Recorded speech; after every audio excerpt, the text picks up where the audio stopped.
Welcome to today's morning report on Wednesday, the 8th of July, with me, Rich Perry, market analyst at Tech Markets. Well, the European session has fairly stabilised actually early on. US trading on Wall Street hours just closed slightly higher, actually 0.6% up on Wall Street on the S&P 500, and that sort of helped to stabilise the markets today.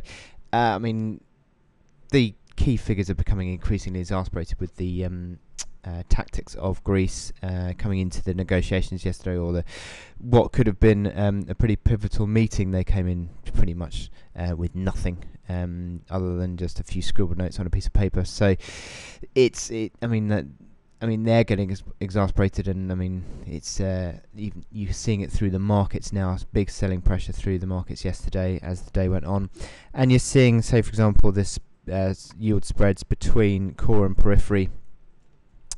Core being German, periphery being Spanish, yields spreads pushing higher, pushing out ever higher. So it is interesting that is happening, and certainly that is reflective of the pressure that these markets are coming under. Now, what we have also seen is a real significant pressure on commodity prices from China, from the selling pressure through these Chinese markets. So the oil prices sharply lower, and also prices such as sort of copper, that is also sharply lower in the last few days as well.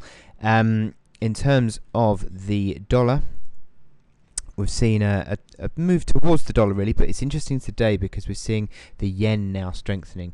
The strengthening yen is something that we haven't really seen yet, and it's beginning to now come through. The yen's pushing on some key levels, and I will talk about that in my chart analysis today. Interesting also, we're seeing the euro slightly higher today, but I still think that's a bit of a dead cat bounce, dead cat bounce is probably the wrong way of putting it. I think that's just another rebound, maybe a bit of a short squeeze that I can't really see it going anywhere really. Technicals are weak.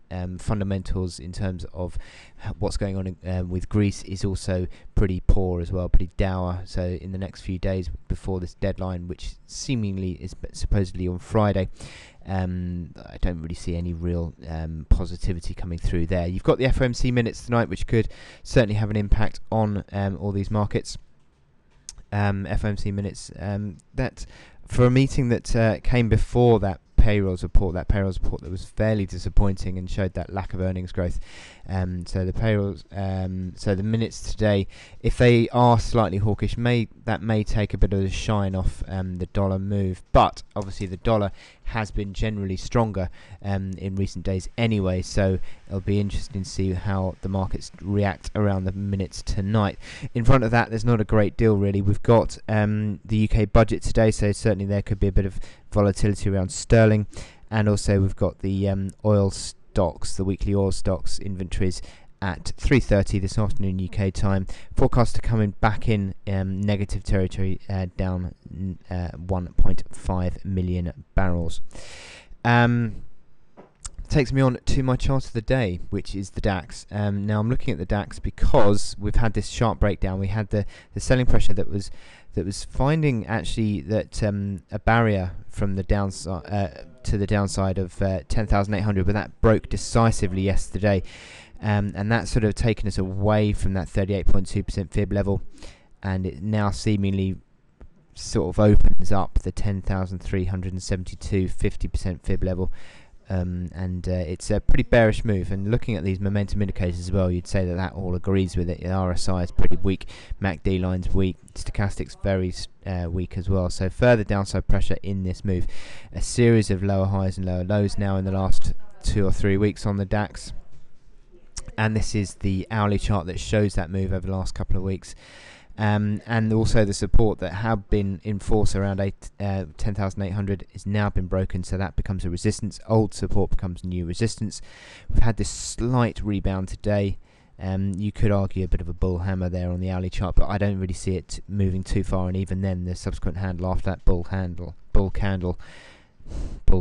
candle has been not all that decisive either. So I think that there is resistance around 10,800. Further resistance also at a rebound high yesterday of 10,859. but the main resistance, I suppose, comes back in around this sort of 11,000 area, which was a bit of a support and then became resistance as it sort of filled that gap down on Monday. So it certainly looks like selling into strength is the way to play the DAX still. There's no real suggestion of any upturn in the fundamentals, and I think that the DAX is still pretty negative on all time frames, so using this rebound as a chance to sell. So I wish you good luck in your trading on the DAX today, and I'll speak to you later. Thank you.